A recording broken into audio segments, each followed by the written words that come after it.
selling a variety of refreshments. Thank you for choosing to travel with us, and have an enjoyable cruise.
Setting off now, downriver to Greenwich, a journey that will take us about 30 minutes.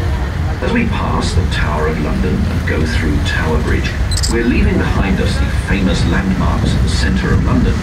On this stretch of the Thames, we'll see some less well-known but just as interesting sights.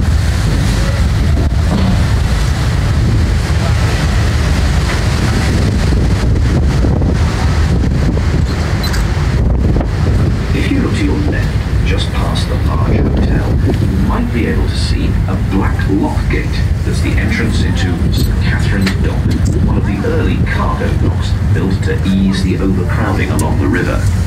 This area, Wapping, had long been a place for sailors and boat builders, but the building of the docks swept all that away and made thousands of people homeless. Different docks tended to specialize in a particular cargo, often from a specific country or part of the world, and the names of the docks often reflected that.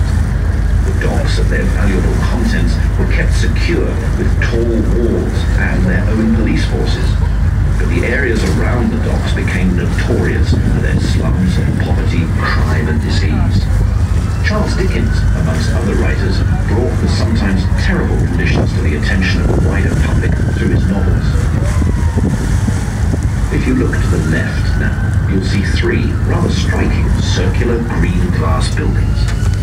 These are some of the first of the modern new developments we passed on our way down to Greenwich, and they're an example of what has become of London's docklands. During the 20th century, the docks gradually declined. By the 1970s, they were a derelict wasteland, but some developers had the vision of bringing docklands back to life as a place to live and work. Sometimes old buildings were renovated. Elsewhere, like here, striking new buildings went up.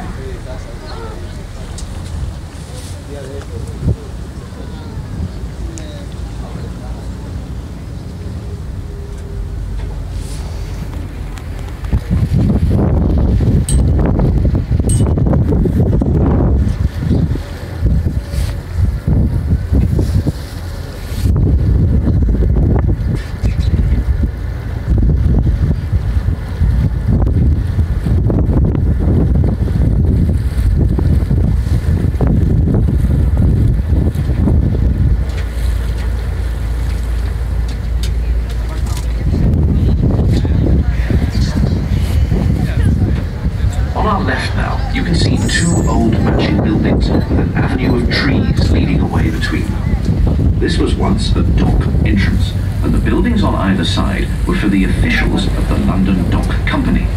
These were important men. Every morning, casual dockers had to gather at the to be picked for a day by company officials. If they weren't, they went home empty-handed that day.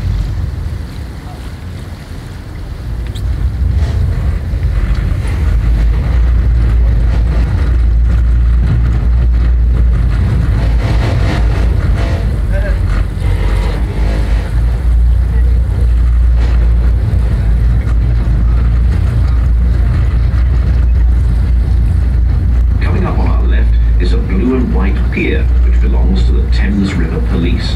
But if you look just before the pier, you'll see a small warehouse with the letter E in a circle at the top, near the roof. The E stands for execution, and this was the site of an execution dock when Pirate 1620, on its journey to the New World, carrying the Pilgrim Fathers, founded one of the earliest colonies in America. Still on the right-hand side, if you look carefully, you might be able to see a small white building tucked in behind a large warehouse. This is the Mayflower Pub, close to the site where the Mayflower ship was berthed before she set sail. It's one of several interesting old pubs you can visit on this stretch of the river.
London Bridge is further down. This is the 5th London Bridge just down on the side.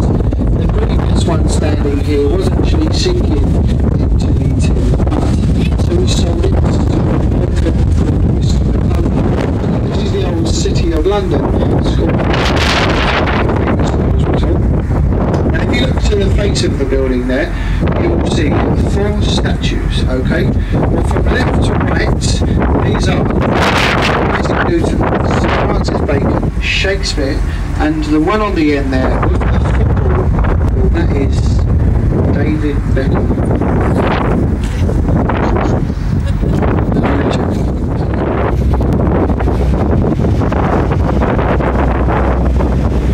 over to our left hand side, we've got a large concrete looking building there with the electronic this is our National Theatre.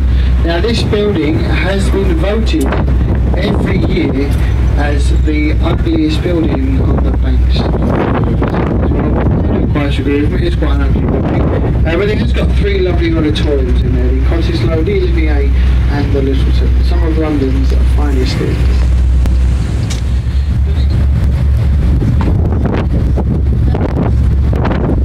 The next bridge ahead of us is the Charing Cross Railway Bridge that services the station to our right, the large building there with the arches on top.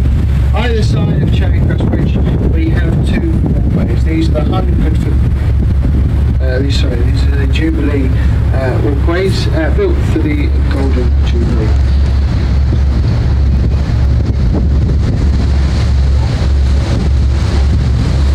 As we come clear of the bridge folks, off to our right, there is a large Gothic looking building there. Looks a bit like Dracula's castle.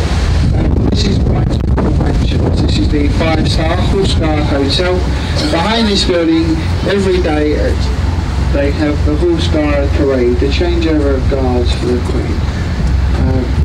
If you haven't seen it, then it's worth going to see.